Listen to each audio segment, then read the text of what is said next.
ከሰሞኑ በኦሮሚያ ክልል እየተሰማ ያለው ዜና በተለይ በክልሉ ለሚኖሩ የአማራ ተወላጆች እጅግ አስፈሪ መሆኑን እየተነገረ ነው። በኢትዮጵያ ኦርቶዶክስ ተዋሕዶ ቤተክርስቲያን ምስራቅ አርሲ ሀገረ ታጣቂዎች በተፈጸመ ጥቃት በርካታ ምዕመናን መገደላቸውን በማስመልከት በትናንትናው ዕለት መግለጫ ያወጣ ሲሆን፣ በሌላ በኩል በአካባቢው እንደሚንቀሳቀስ የሚነገርለት አማራ ፋኖ ብሔራዊ ኃይል ቢዛሞ እዝ ጉዳዩን በማስመልከት መግለጫ አውጥቷል። ውድ የበራፍ ቲቪ አድማጮች የሁለቱን አካላት መግለጫ ያካተተውን ጥንቅራችንን እስከ መጨረሻው እንድትሰሙን ጋበዝናል። እዚህ ጋር ተያይዞ 20 ሚሊዮን የሚሆኑ የአማራ ተወላጆች በወለጋ ምድር በሞትና በሕይወት መካከል እንደሚገኙም እየተነገረ ነው። የአፋብኃ ምኒልክ ዕዝ ወታደራዊ አማካሪ ኮሎኔል ሞገስ ዘገየ በአርበኛ ዳንኤል ዓለሙ ወታደራዊ ማሰልጠኛ ማዕከል ተገኝተው ለምልምል ኮማንዶ ሰልጣኞች ባስተላለፉት መልእክት 20 ሚሊዮን አማራ በወለጋ ምድር በሞትና በሕይወት መካከል እንደሚገኙ ተናግረው ለዚህም አማራ ፈጥኖ ደራሽ እናንተው ናችሁ ሲሉ በመልእክታቸውን አስተላልፈዋል። ኦሮሚያ ክልል የሚገኙ 20 ሚሊዮን የአማራ ሕዝብ አንገቱ እንደፍተና ያለው ግንባር ቀደም ደርሳችሁ መፍጠን ያለባችሁ በራሪ ኃይል እናንተ ናችሁ።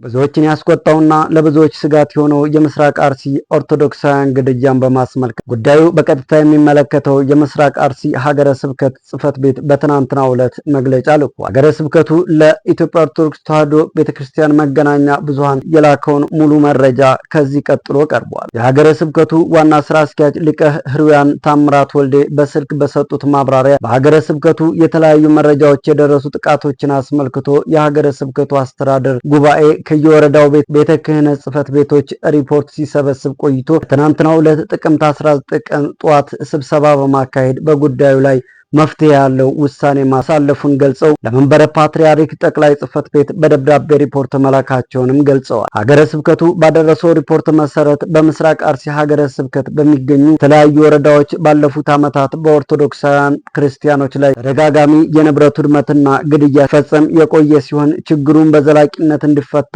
ከሚመለከታቸው አካላት ጋር ተደጋጋሚ ውይይት በማድረግ ጊዜያዊ መፍትሄ ቢገኝም በዘንድሮ በ2018 ዓ.ም በጥቅምት ወር ብቻ ከፍተኛ የንብረት ውድመትና ግድያ መፈጸሙን ገልጸው ዝርዝር መረጃዎችን አቅርበዋል። በዚህም መሰረት በጉናና በመርቲ ወረዳዎች ድንበር ላይ ጥቅምት 14 ለ15 አጥቢያ 17 ሰዎች ማንነታቸው ባልታወቁ ታጣቂዎች የተገደሉ ሲሆን ጥቅምት 18 2018 ዓ.ም 12 ሰዓት 12 ሰዎች በመርቲ ወረዳ፣ 5 ሰዎች ደግሞ በጉና ወረዳ ስርዓተ ቀብራቸው ተፈጽሟል። በሽርካ ወረዳ በሄላ ዘንባባ ቅድስት አርሴማ አጥቢያ ጥቅምት 17 ለ18 አጥቢያ ሌሊት በተኙበት 3 ሰዎች ማንነታቸው ባልታወቁ ታጣቂዎች ግድያ እንደተፈጸመባቸውም ተነግሯል። በሆንቆሎ ዋቢ ወረዳ ጥቅምት 18 ለ19 አጥቢያ 5 ሰዎች ማንነታቸው ባልታወቁ ታጣቂዎች መገደላቸውም እንዲሁ በድምሩ በጥቅምት ወር ብቻ በሀገረ ስብከቱ 25 ሰዎች እድሜያቸው ከ2 ዓመት ጨቅላ ህፃናት እስከ 75 ዓመት አዛውንት በማይታወቁ ታጣቂ ቡድኖች የተገደሉ መሆኑን የወረዳው ቤተ ክህነት ጽሕፈት ቤት በሪፖርት የተገለጸ ሲሆን በመርቲና ጉና ወረዳዎች በ17 ንጹሃን ምዕመናን ላይ ለተፈጸመው ግድያ መንግስት ተመጣጣኝ እርምጃ መውሰዱን ሀገረ ስብከቱ የገለጸ ቢሆንም ችግሩን በቋሚነት ለመፍታት ባለመቻሉ ግድያው ድጋሜ መፈጸሙንም አስታውቋል። ይሁን እንጂ ገዳዮቹን ያልታወቁ ታጣቂዎች ከማለት ውጪ የሰጠው ተጨማሪ መረጃ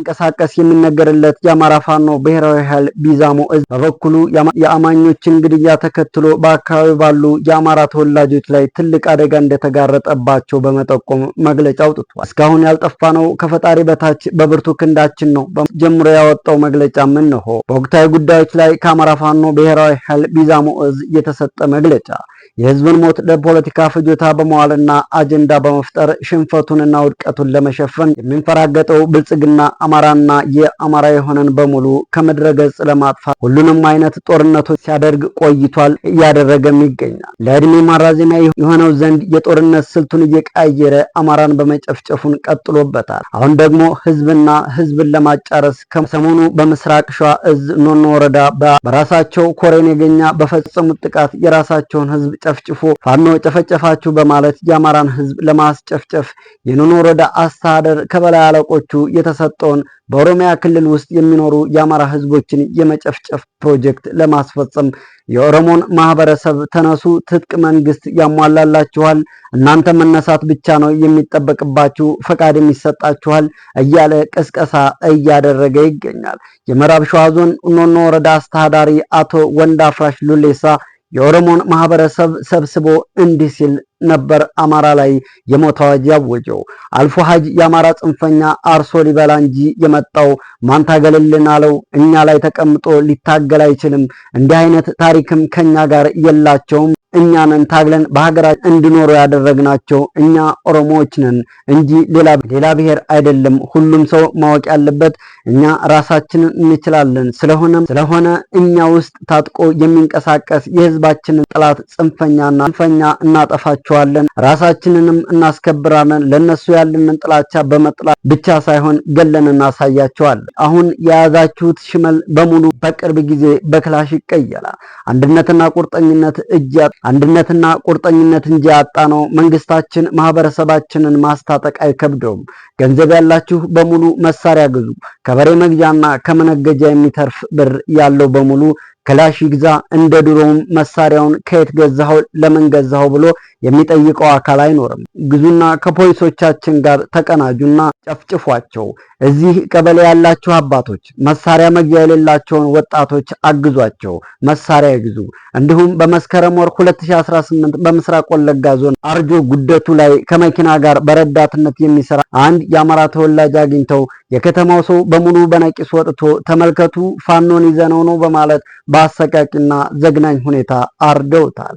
ይህ አይነት ዘግናኝ ድርጊትና ሌላ የጭፍጨፋ ቀስቀሳ እየተደረገብን ፋብሃ ቢዛሞ እዝ ክፍለ ጦሮች በተቆጣጠሩበት ቀጠና ዘር ቀለም ሳይለዩ ሰው በሰውነቱ ተከብሮ በሰላም ወጥቶ በሰላም እንዲገባ ሀብት ንብረቱ ተጠብቆለት እየኖረ ነው። አፋብሃ ደቡብ አማራ ቀጠና አሳምነው እዝ ኦሮሚያ ክልል ውስጥ ዘልቆ ገብቶ ኦፕሬሽን ሲሰራ ጥላት ላይ ያነጣጠረ እንጂ ኦሮሞ ማህበረሰብ ላይ አይደለም። ምክንያቱም ፋኖ በጥላትነት የፈረጀው ህዝብ የለም።